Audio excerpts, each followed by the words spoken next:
Steps of Hindu philosophic thought. The first group of religious ideas that we see coming up. I mean, recognized religious ideas and not the very low ideas, which do not deserve the name of religion, all include the idea of inspiration and revealed books and so forth. The first group of religious ideas starts with the idea of God. Here is the universe, and this universe is created by a certain being. Everything that is in this universe has been created by him. Along with that, at a later stage comes the idea of soul, that there is this body and something inside this body which is not the body. This is the most primitive idea of religion that we know. We can find a few followers of that in India, but it was given up very early. The Indian religions take a peculiar start. It is only by strict analysis and much calculation and conjecture that we can ever think that that stage existed in Indian religions. The tangible state in which we find them is the next step, not the first one. At the earliest step, the idea of creation is very peculiar, and it is that the whole universe is created out of zero, at the will of God. That all this universe did not exist, and out of this nothingness, all this has come. In the next stage, we find this conclusion is questioned. How can existence be produced out of non existence? At the first step in the Vedanta, this question is asked. If this universe is existent, it must have come out of something, because it was very easy to see that nothing comes out of nothing anywhere. All work that is done by human hands requires materials. If a house is built, the material was existing before. If a boat is made, the material existed before. If any implements are made, the materials were existing before. So the effect is produced. Naturally, therefore, the first idea that this world was created out of nothing was rejected, and some material out of which this world was created was wanted. The whole history of religion, in fact, is this search after that material. Out of what has all this been produced? Apart from the question of the efficient cause, or God, apart from the question that God created the universe, the great question of all questions is, out of what did he create it? All the philosophies are turning, as it were, on this question. One solution is that nature, God, and soul are external existences, as if three lines are running parallel eternally, of which nature and soul comprise what they call the dependent, and God the independent reality. Every soul, like every particle of matter, is perfectly dependent on the will of God. Before going to the other steps, we will take up the idea of soul and then find that with all the Vedantic philosophers, there is one tremendous departure from all Western philosophy. All of them have a common psychology. Whatever their philosophy may have been, their psychology is the same in India, the old Sankhya psychology. According to this, perception occurs by the transmission of the vibrations which first come to the external sense organs, from the external to the internal organs, from the internal organs to the mind, from the mind to the buddhi, from the buddhi or intellect to something which is a unit, which they call the Atman. Coming to modern physiology, we know that it has found centers for all the different sensations. First, it finds the lower centers and then a higher grade of centers, and these two centers exactly correspond with the internal organs and the mind. But not one center has been found which controls all the other centers. So, physiology cannot tell what unifies all these centers. Where do the centers get united? The centers in the brain are all different, and there is not one center which controls all the other centers. Therefore, so far as it goes, the Indian psychology stands unchallenged upon this point. We must have this unification, something upon which the sensations will be reflected, to form a complete whole. Until there is that something, I cannot have any idea of you, or a picture, or anything else. If we had not that unifying something, we would only see, then after a while breathe, then hear, and so on. And while I heard a man talking, I would not see him at all because all the centers are different. This body is made of particles which we call matter, and it is dull and insentient. So is what the Vedantists call the fine body. The fine body, according to them, is a material but transparent body made of very fine particles. so fine that no microscope can see them. What is the use of that? It is the receptacle of the fine forces. Just as this gross body is the receptacle of the gross forces, so the fine body is the receptacle of the fine forces, which we call thought in its various modifications. First is the body, which is gross matter, with gross force. Force cannot exist without matter. It must require some matter to exist. So the grosser forces work in the body, and those very forces become finer. The very force which is working in a gross form works in a fine form and becomes thought. There is no distinction between them. Simply one is the gross and the other the fine manifestation of the same thing. Neither is there any distinction between this fine body and the gross body. The fine body is also material, only very fine matter, and just as this gross body is the instrument that works the gross forces, so the fine body is the instrument that works the fine forces. From where do all these forces come? According to Vedanta philosophy, there are two things in nature, one of which they called Akasha, which is the substance, infinitely fine, and the other they call Prana, which is the force. Whatever you see or feel or hear as air, earth, or anything is material, the product of Akasha. It goes on and becomes finer and finer, or grosser and grosser, changing under the action of prana. Like Akasha, prana is omnipresent and interpenetrating everything. Akasha is like the water, and everything else in the universe is like blocks of ice, made out of that water and floating in the water. And prana is the power that changes this Akasha into all these various forms. The gross body is the instrument made out of Akasha for the manifestation of prana in gross forms as muscular motion or walking, sitting, talking, and so forth. That fine body is also made of Akasha, a very fine form of Akasha, for the manifestation of the same prana in the finer form of thought. So, first there is this gross body, beyond that is this fine body, and beyond that is the jiva, the real man. Just as the nails can be pared off many times and yet are still part of our bodies, not different, so is our gross body related to the fine. It is not that a man has a fine and also a gross body. It is the one body only. The part which endures longer is the fine body, and that which dissolves sooner is the gross. Just as I can cut this nail any number of times, so millions of times I can shed this gross body, but the fine body will remain. According to the dualists, this jiva or the real man is very fine, minute. So far, we see that man is a being who has first a gross body which dissolves very quickly, then a fine body which remains through eons, and then a jiva. This jiva, according to the Vedanta philosophy, is eternal, just as God is eternal. Nature is also eternal, but changefully eternal. The material of nature, prana and akasha, is eternal, but it is changing into different forms eternally. But the jiva is not manufactured either of akasha or prana.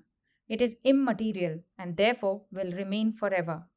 It is not the result of any combination of prana and akasha, and whatever is not the result of combination will never be destroyed, because destruction is going back to causes. The gross body is a compound of akasha and prana and therefore will be decomposed. The fine body will also be decomposed after a long time, but the jiva is simple and will never be destroyed. It was never born for the same reason. Nothing simple can be born. The same argument applies. That which is a compound only can be born. The whole of nature, comprising millions and millions of souls, is under the will of God. God is all pervading, omniscient, formless, and He is working through nature day and night. The whole of it is under His control. He is the eternal ruler. So say the dualists. Then the question comes, if God is the ruler of this universe, why did He create such a wicked universe? Why must we suffer so much? They say it is not God's fault. It is our fault that we suffer. Whatever we sow, we reap. He did not do anything to punish us. Man is born poor or blind or some other way. What is the reason? He had done something before. He was born that way. The jiva has been existing for all time, was never created. It has been doing all sorts of things all the time. Whatever we do reacts upon us. If we do good, we shall have happiness, and if evil, unhappiness. So the jiva goes on enjoying and suffering and doing all sorts of things. What comes after death? All these Vedanta philosophers admit that this jiva is by its own nature pure. But ignorance covers its real nature, they say. As by evil deeds it has covered itself with ignorance, so by good deeds it becomes conscious of its own nature again. Just as it is eternal, so its nature is pure. The nature of every being is pure. When through good deeds all its sins and misdeeds have been washed away, then the jiva becomes pure again, and when it becomes pure, it goes to what is called devayana.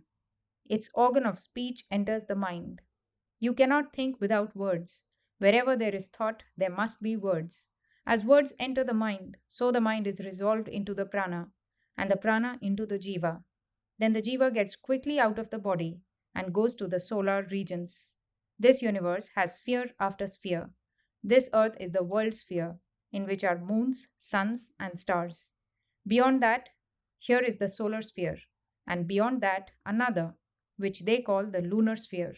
Beyond that, there is the sphere which they call the sphere of lightning, the electric sphere. And when the jiva goes there, there comes another jiva, already perfect, to receive it, and takes it to another world, the highest heaven, called the Brahmaloka, where the jiva lives eternally, no more to be born or to die. It enjoys through eternity and gets all sorts of powers except the power of creation. There is only one ruler of the universe, and that is God. No one can become God. The dualists maintain that if you say you are God, it is a blasphemy. All powers except the creative come to the jiva, and if it likes to have bodies and work in different parts of the world, it can do so. If it orders all the gods to come before it, if it wants its forefathers to come, they all appear at its command. Such are its powers that it never feels any more pain, and if it wants, it can live in the Brahmaloka through all eternity. This is the highest man, who has attained the love of God, who has become perfectly unselfish, perfectly purified, who has given up all desires, and who does not want to do anything except worship and love God. There are others that are not so high, who do good works, but want some reward.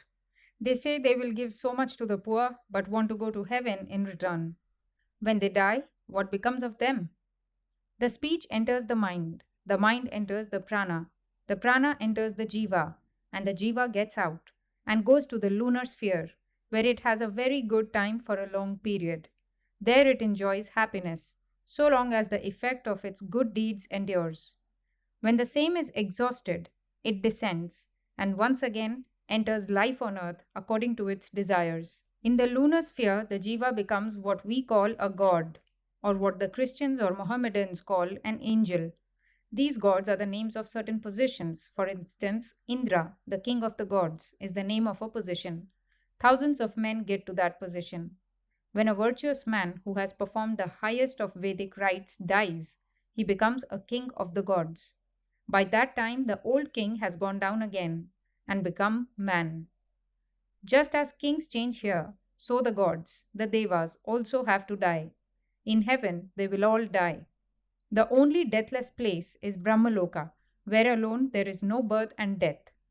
So the jivas go to heaven and have a very good time, except now and then when the demons give them chase. In our mythology, it is said there are demons who sometimes trouble the gods. In all mythologies, you read how these demons and the gods fought, and the demons sometimes conquered the gods, although many times, it seems, the demons did not do so many wicked things as the gods. In all mythologies, for instance, you find the devas fond of women. So after their reward is finished, they fall down again, come through the clouds, through the rains, and thus get into some grain or plant and find their way into the human body when the grain or plant is eaten by men. The Father gives them the material out of which to get a fitting body. When the material suits them no longer, they have to manufacture other bodies. Now there are the very wicked fellows who do all sorts of diabolical things.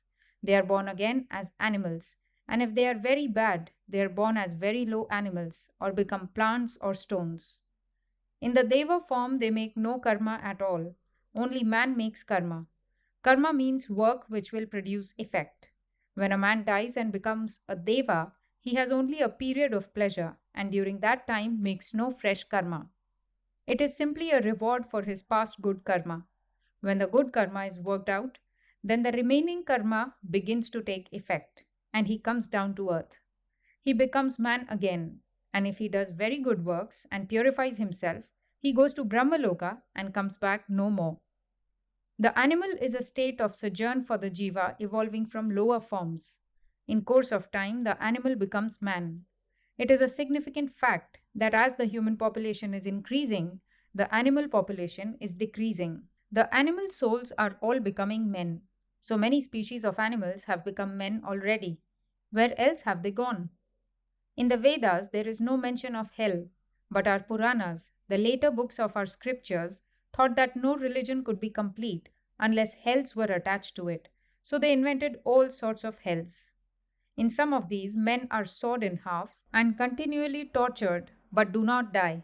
They are continually feeling intense pain, but the books are merciful enough to say it is only for a period. Bad karma is worked out in that state and then they come back on earth and get another chance. So, this human form is the great chance. It is called the karma body in which we decide our fate. We are running in a huge circle, and this is the point in the circle which determines the future. So, this is considered the most important form that there is. Man is greater than the gods. So far with dualism, pure and simple. Next comes the higher Vedantic philosophy, which says that this cannot be. God is both the material and the efficient cause of this universe. If you say there is a God who is an infinite being, and a soul which is also infinite, and a nature which is also infinite, you can go on multiplying infinites without limit, which is simply absurd. You smash all logic. So, God is both the material and the efficient cause of the universe. He projects this universe out of Himself. Then, how is it that God has become these walls and this table, that God has become the pig and the murderer and all the evil things in the world? We say that God is pure. How can He become all these degenerate things? Our answer is just as I am a soul and have a body, and in a sense, this body is not different from me, yet I, the real I, in fact, am not the body. For instance, I say, I am a child, a young man, or an old man, but my soul has not changed. It remains the same soul. Similarly, the whole universe comprising all nature and an infinite number of souls is, as it were, the infinite body of God. He is interpenetrating the whole of it. He alone is unchangeable, but nature changes and soul changes. He is unaffected by changes in nature and soul. In what way does nature change? In its forms. It takes fresh forms. But the soul cannot change that way. The soul contracts and expands in knowledge. It contracts by evil deeds. Those deeds which contract the real natural knowledge and purity of the soul are called evil deeds. Those deeds, again, which bring out the natural glory of the soul are called good deeds. All these souls were pure, but they have become contracted. Through the mercy of God and by doing good deeds, they will expand and recover their natural purity. Everyone has the same chance and in the long run must get out. But this universe will not cease because it is eternal. This is the second theory. The first is called dualism. The second holds that there are God, soul, and nature. And soul and nature form the body of God, and therefore these three form one unit. It represents a higher stage of religious development and goes by the name of qualified monism. In dualism, the universe is conceived as a large machine set going by God, while in qualified monism, it is conceived as an organism, interpenetrated by the divine self. The last are the non dualists. They raise the question also that God must be both the material and the efficient cause of this universe. As such, God has become the whole of this universe and there is no going against it. And when these other people say that God is the soul and the universe is the body, and the body is changing, but God is changeless, the non dualists say all this is nonsense. In that case, what is the use of calling God the material cause of this universe? The material cause is the cause become effect. The effect is nothing but the cause in another form. Wherever you see an effect, it is the cause reproduced. If the universe is the effect and God the cause, it must be the reproduction of God. If you say that the universe is the body of God and that the body becomes contracted and fine and becomes the cause, and out of that the universe is evolved, the non dualists say that it is God Himself who has become this universe. Now comes a very fine question. If this God has become this universe, you and all these things are God. Certainly. This book is God. Everything is God. My body is God. And my mind is God. And my soul is God. Then why are there so many jivas? Has God become divided into millions of jivas? Does that one God turn into millions of jivas? Then how did it become so? How can that infinite power and substance, the one being of the universe, become divided? It is impossible to divide infinity. How can that pure being become this universe? If he has become the universe, he is changeful. And if he is changeful, he is part of nature. And whatever is nature and changeful is born and dies. If our God is changeful, he must die someday. Take note of that. Again, how much of God has become this universe? If you say x, the unknown algebraical quantity, then God is God minus x now, and therefore not the same God as before this creation, because so much has become this universe.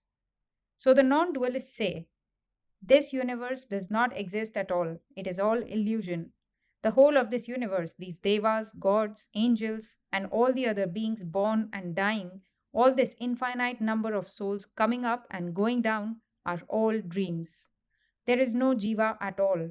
How can there be many? It is the one infinity.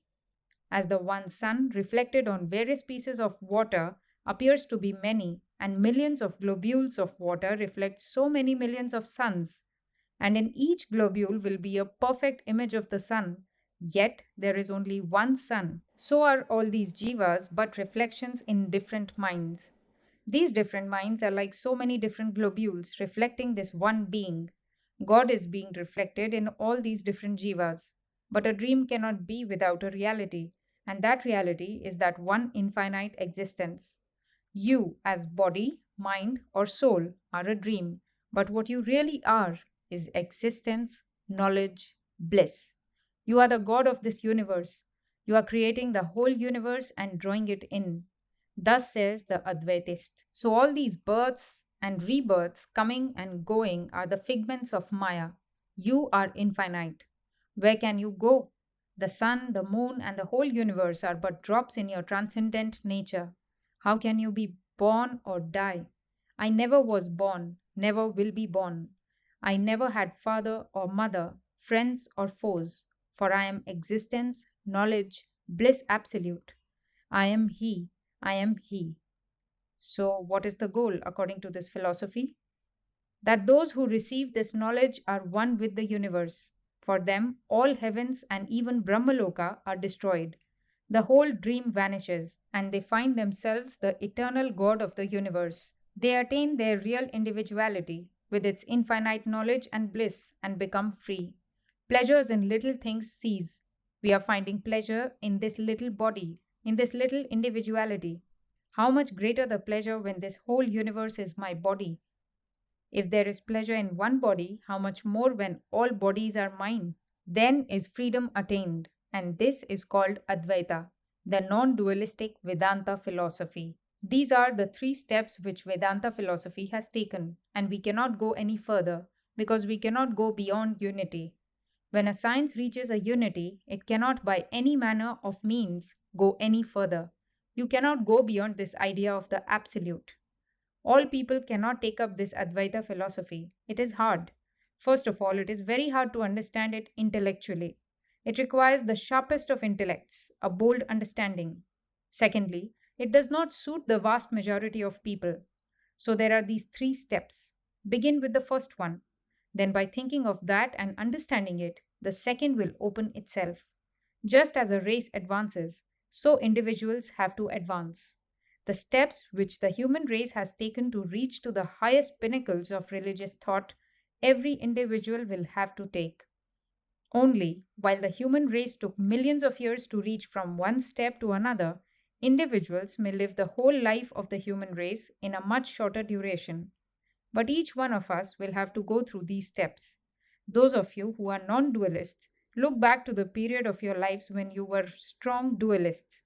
As soon as you think you are a body and a mind, you will have to take the whole of this dream. If you take one portion, you must take the whole. The man who says, "Here is this world, and there is no personal God," is a fool, because if there is a world, there will have to be a cause, and that is what is called God. You cannot have an effect without knowing that there is a cause. God will only vanish when this world vanishes. Then you will become God absolute, and this world will be no longer for you. So long as the dream that you are a body exists, you are bound to see yourself as being born and dying. But as soon as that dream vanishes, so will the dream vanish that you are being born and dying, and so will the other dream that there is a universe vanish. That very thing which we now see as the universe will appear to us as God, absolute, and that very God who has so long been external will appear to be internal, as our own self.